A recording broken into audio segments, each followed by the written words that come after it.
বন্ধুরা, আশা করি তোমরা সবাই ভালো আছো। তোমার চ্যানেলে তোমাদের সবাইকে স্বাগতম। তো আজ আমরা যে বিষয় নিয়ে আলোচনা করব, মাধ্যমিক 2025 ছাত্রছাত্রীদের জন্য ইতিহাসের 8 মার্কের প্রশ্ন।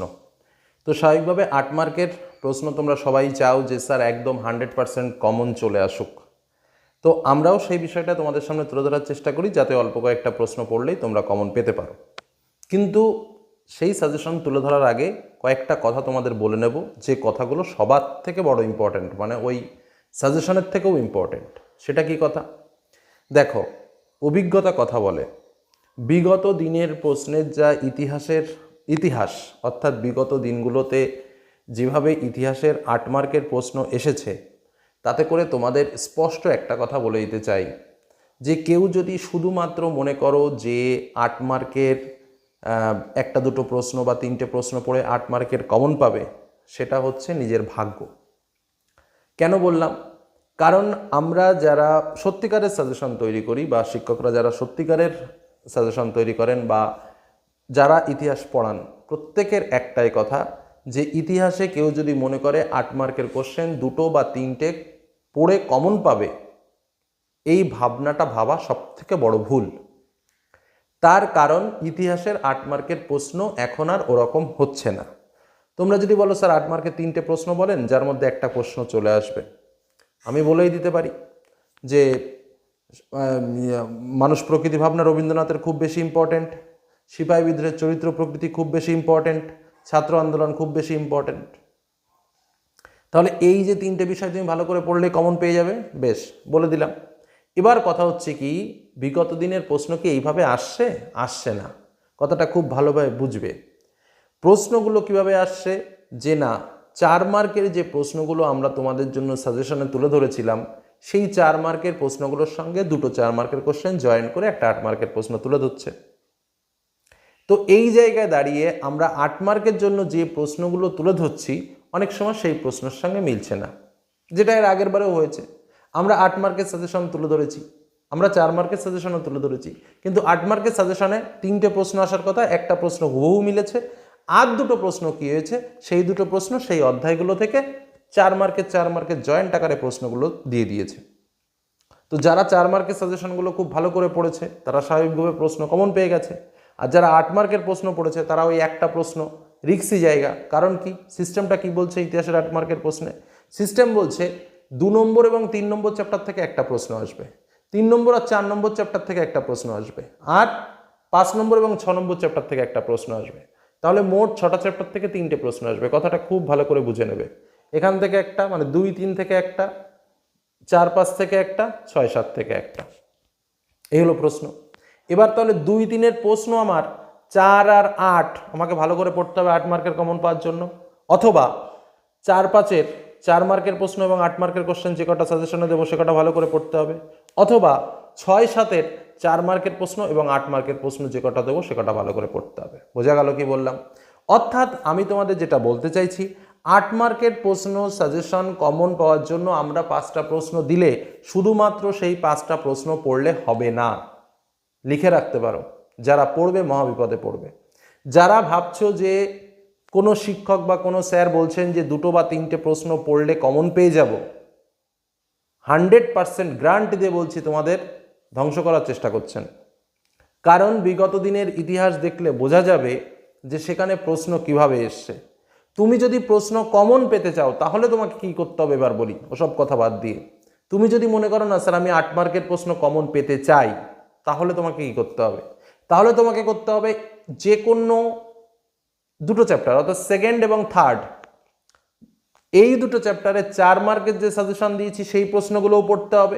এর সঙ্গে আজকে 8 মার্কের জন্য যে কটা প্রশ্ন বলবো সে কটা তো পড়তেই হবে। অথবা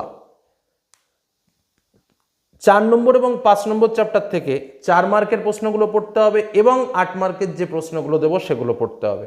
বোঝা গেল কি বললাম? অথবা 6 এবং 7 নম্বর চ্যাপ্টার থেকে 4 নম্বরের যে প্রশ্নগুলো দিয়েছি সেগুলো পড়তে হবে এবং এই যে 8 মার্কের প্রশ্নগুলো দেবো সেগুলো পড়তে হবে।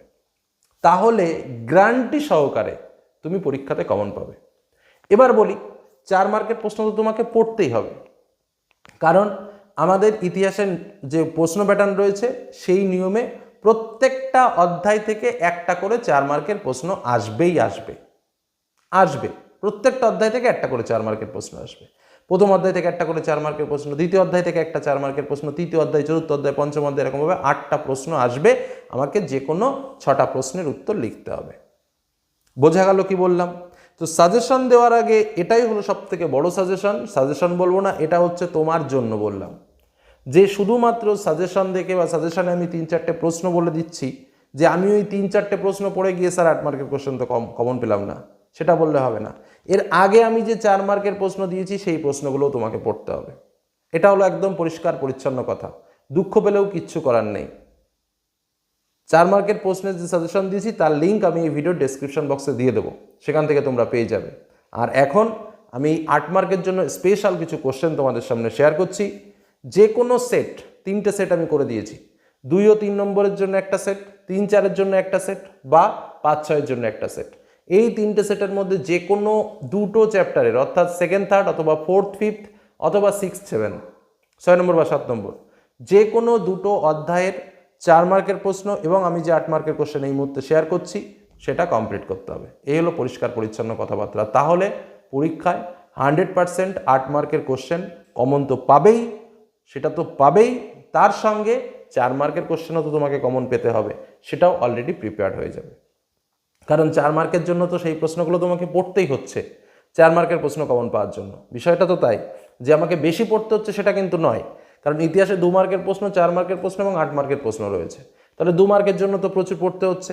আচ্ছা, 4 মার্কের প্রশ্নের জন্য তো আমাকে প্রত্যেক চ্যাপ্টার থেকে কিছু কিছু প্রশ্ন রয়েছে, তো সেই প্রশ্নগুলো তোমাকে পড়তে হবে এবং তার সঙ্গে 8 মার্কের যে প্রশ্নগুলো রয়েছে সেগুলোও পড়তে হবে, তাহলেই পুরোপুরি ওকে। বোঝা গেল কি বললাম?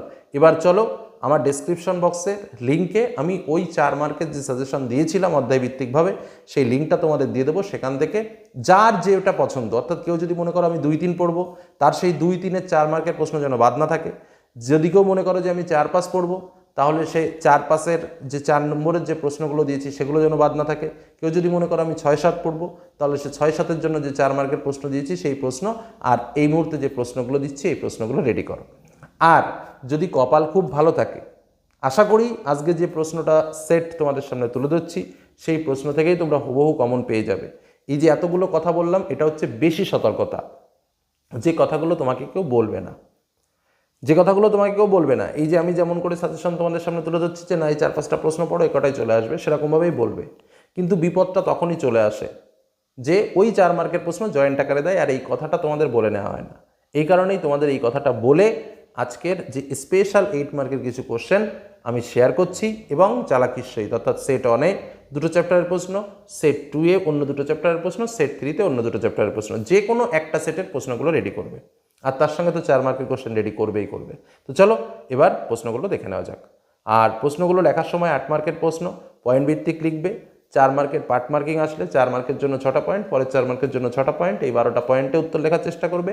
ম্যাপ পয়েন্টিংয়ের জায়গা থাকলে অবশ্যই ম্যাপ পয়েন্টিং করে দেখিয়ে দিবে। যেমন ধরো দিল সিপাহী বিদ্রোহের প্রকৃতি আলোচনা করো, ওপেন কোশ্চেন, তখন কি অবশ্যই ম্যাপ পয়েন্টিং করে কোথায় কি সিপাহী বিদ্রোহ হয়েছিল, কোথায় প্রথম দেখা গেছিলো, 2-4টে জায়গায় একটু ম্যাপে দেখিয়ে দেবে, তাহলে নম্বরটা ভালো পাওয়া যায়। আর পয়েন্ট ভিত্তিক উত্তর লিখবে, ঠিক আছে? আর ডাইরেক্ট 8 মার্কের কোশ্চেন যদি আসে, ন্যূনতম 8টা থেকে 10টা পয়েন্টে উত্তর লেখার চেষ্টা করবে। এটাই হলো মূল থিম, এটাই হলো মূল বিষয়। এবার চলো স্পেশাল কোশ্চেনগুলো তোমাদের জন্য দেখে নেওয়া যাক। তো বন্ধুরা, তোমাদের যেটা বলেছি যে দ্বিতীয় এবং তৃতীয় অধ্যায় থেকে একটা প্রশ্ন আসবে, চতুর্থ এবং পঞ্চম অধ্যায় থেকে একটা প্রশ্ন আসবে, এবং ষষ্ঠ এবং সপ্তম অধ্যায় থেকে একটা প্রশ্ন আসবে।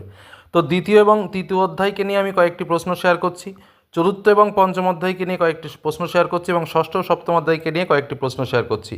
এই 3টে সেটের মধ্যে যে কোনো একটা সেটের প্রশ্নগুলো ভালো করে পড়লেই আশা রাখছি যে এখান থেকে কমন তোমরা পাবে। তার সঙ্গে আমি যে কথাটা তোমাদের বলেছি যে এর আগে আমি যে 4 মার্কের প্রশ্ন সেটগুলো তোমাদের সামনে শেয়ার করেছি, সেই 4 মার্কের প্রশ্নগুলোও কিন্তু তোমাকে পড়তে হবে, এটাই হচ্ছে বাস্তব সত্য কথা। এবার আমরা চলে আসি পরপর। তো দ্বিতীয় অধ্যায় থেকে যে বা প্রথম সেটে 8 মার্কের জন্য প্রথম সেটের জন্য যে 4টে প্রশ্ন দিয়েছি, এবং আশা রাখছি এই 4টে প্রশ্নের ভিতরে একটা প্রশ্ন তোমরা ইজিলি কমন পাবে।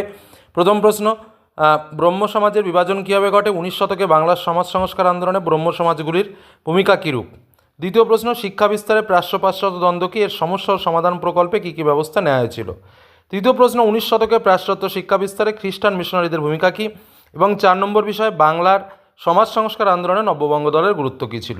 এই যে 4টে প্রশ্ন বললাম দ্বিতীয় অধ্যায় থেকে এবং তৃতীয় অধ্যায় থেকে, তিতুমির এর নেতৃত্বে বাংলার ওয়াহাবি আন্দোলন সম্পর্কে আলোচনা করো। ফরাজি, কোল, সাঁওতাল অথবা নীল বিদ্রোহের কারণ ও ফলাফল, মহাবিদ্রোহের চরিত্র ও প্রকৃতি এবং ব্রিটিশ শাসনকালে ভারতের সংগঠিত বিভিন্ন কৃষক ও আদিবাসী বিদ্রোহের কারণ। এই যে মোট 8টি প্রশ্ন, অর্থাৎ দ্বিতীয় অধ্যায় থেকে 4টি এবং তৃতীয় অধ্যায় থেকে 4টি, এই 8টি প্রশ্ন পড়লে আশা রাখছি একটা কোশ্চেন কিন্তু তোমরা পাবেই। তবে এর সঙ্গে যেটা আমি আবারও বলছি, 4 মার্কের যে প্রশ্নগুলো দিয়েছি সেগুলোও কিন্তু তোমাকে দেখতে হবে, এটাই হলো মূল কথা। নেক্সট সেট 2 এর ক্ষেত্রে চতুর্থ অধ্যায় থেকে যেগুলো মোস্ট ইম্পর্টেন্ট, লেখায় ও রেখায় জাতীয়তাবাদের বিকাশের পরিচয় দাও, 1857 সালের মহাবিদ্রোহের চরিত্র প্রকৃতি লেখো, গোড়া উপন্যাসের মধ্যে দিয়ে স্বদেশ ভাবনা ও জাতীয়তাবোধ কীভাবে ফুটে উঠেছে। পঞ্চম অধ্যায় থেকে ব্রিটিশ শাসনকালে বাংলায় বিজ্ঞান ও কারিগরি শিক্ষার বিকাশে গুরুত্বপূর্ণ প্রতিষ্ঠানের ভূমিকা কী, 19 শতকে বাংলায় ছাপাখানা বিকাশ বা বিজ্ঞান শিক্ষার বিকাশ সম্পর্কে আলোচনা করো এবং মানুষ, প্রকৃতি ও শিক্ষার সমন্বয় বিষয়ে রবীন্দ্রনাথের চিন্তাভাবনার সংক্ষিপ্ত পরিচয় দাও। এ হলো সেট 2। সেট 3তে ষষ্ঠ অধ্যায় থেকে প্রথম প্রশ্ন, 20 শতকে ভারতে কৃষক আন্দোলনের সংক্ষিপ্ত পরিচয় দাও, ভারতের স্বাধীনতা আন্দোলনে বামপন্থীদের ভূমিকা আলোচনা করো, বঙ্গভঙ্গ বিরোধী আন্দোলন অথবা ভারত ছাড়ো আন্দোলন অথবা আইন অমান্য আন্দোলনে শ্রমিক শ্রেণীর ভূমিকা। এই প্রশ্নটা কিন্তু ভাইটাল, এবার শ্রমিকের আন্দোলন। নেক্সট যেটা সপ্তম অধ্যায় থেকে বলবো, সশস্ত্র বিপ্লবী আন্দোলনে নারী অথবা ছাত্রদের ভূমিকা, অহিংস অসহযোগ আন্দোলন বা আইন অমান্য আন্দোলনে নারীদের ভূমিকা, আর বঙ্গভঙ্গ বিরোধী আন্দোলনে নারীদের ভূমিকা বিশ্লেষণ করো, এই আন্দোলন কতটা সফল হয়েছিল লেখো। এই হলো আমাদের মূল বড় প্রশ্ন, এর সঙ্গে 4 মার্ক। এবার আমি তোমাদের অনেকেরই প্রশ্ন থাকে, স্যার মোস্ট ইম্পর্ট্যান্ট কোশ্চেন কী কী, আমি সেটাও তোমাদের একটু বলে দিচ্ছি, তাহলে তোমাদের মনের আশা পূরণ হয়ে যাবে। যে কটা সবথেকে বেশি ইম্পর্ট্যান্ট এবার আমি সে কটা বলি। একদম দেখো, দ্বিতীয় অধ্যায় থেকে সবথেকে বেশি ইম্পর্টেন্ট 8 মার্কের প্রশ্ন আসার জন্য সেটা হচ্ছে প্রথম যে প্রশ্নটা রয়েছে, অর্থাৎ ব্রাহ্ম সমাজের বিভাজন কীভাবে ঘটে, 19 শতকে বাংলার সমাজ সংস্কার আন্দোলনে ব্রাহ্ম সমাজ কীরূপ ভূমিকা পালন করেছিল, সবথেকে বেশি ইম্পর্টেন্ট প্রশ্ন। তৃতীয় অধ্যায় থেকে প্রতিরোধ ও বিদ্রোহ থেকে সবথেকে ইম্পর্টেন্ট প্রশ্ন যদি বলা যায় সেটা হচ্ছে তোমার সাঁওতাল নীল বিদ্রোহের কারণ ফলাফল এবং মহাবিদ্রোহের চরিত্র ও প্রকৃতি। ওকে, মানে এই হলো মোট 3টে প্রশ্ন। তারপরে চতুর্থ অধ্যায় থেকে 2টো প্রশ্ন ইম্পর্টেন্ট রয়েছে, যেটা হচ্ছে চতুর্থ অধ্যায় থেকে যেটা রয়েছে সেটা হচ্ছে লেখায় ও রেখায় জাতীয়তাবাদের বিকাশ এর পরিচয় দাও। আর মহাবিদ্রোহের চরিত্র প্রকৃতি, সেটা তো আমি 3 নম্বর চ্যাপ্টারেই বলেছি যে মহাবিদ্রোহের চরিত্র প্রকৃতি গেল ওটা। পঞ্চম অধ্যায় থেকে যেটা সবথেকে ইম্পর্টেন্ট কোশ্চেন রয়েছে সেটা হচ্ছে মানুষ, প্রকৃতি ও শিক্ষার সমন্বয় বিষয়ে রবীন্দ্রনাথের চিন্তাভাবনার পরিচয় দাও। ষষ্ঠ অধ্যায় থেকে যে প্রশ্নটা সবথেকে বেশি ইম্পর্টেন্ট রয়েছে সেটা হচ্ছে 3 নম্বর প্রশ্নটা, অর্থাৎ বঙ্গভঙ্গ বিরোধী আন্দোলনে অথবা ভারত ছাড়ো আন্দোলনে অথবা আইন অমান্য আন্দোলনে শ্রমিক শ্রেণীর ভূমিকা আলোচনা করো, অর্থাৎ 3 দাগের এই প্রশ্নটা। আর 7 নম্বর চ্যাপ্টার যেটা রয়েছে সেই 7 নম্বর চ্যাপ্টার থেকে মোস্ট ইম্পর্ট্যান্ট প্রশ্ন যদি বলতে হয় সেটা হচ্ছে প্রথম প্রশ্নটা, অর্থাৎ সশস্ত্র বিপ্লবী আন্দোলনে নারী অথবা ছাত্রদের ভূমিকা আলোচনা করো। আমি 2 রকম সাজেশন তোমাদের সামনে তুলে ধরলাম, অর্থাৎ যে প্রশ্নগুলো পড়তেই হবে এবং কোন কোন প্রশ্ন ইম্পর্টেন্ট রয়েছে। এবার ভাবনা চিন্তা তোমার, ক্রিয়াকলাপও তোমার, তুমি কি পড়বে না পড়বে সম্পূর্ণ তোমার ব্যাপার। সম্পূর্ণ বিষয়টা আমি তোমাদের বুঝিয়ে বললাম, এটাই হলো মূল কথা। আর যেভাবে যা বললাম চেষ্টা করো সমস্ত প্রশ্ন পড়ে ফেলার, কারণ এখানে অন্যান্য যে প্রশ্নগুলো রয়েছে সেগুলো যদি 8 মার্কেও না আসে 4 মার্কের জন্যও কিন্তু ইম্পর্টেন্ট, যে কারণে প্রত্যেকটা প্রশ্ন তোমাকে জেনে যেতে হবে। এটুকু বলে আজকের আলোচনা শেষ করলাম, ধন্যবাদ।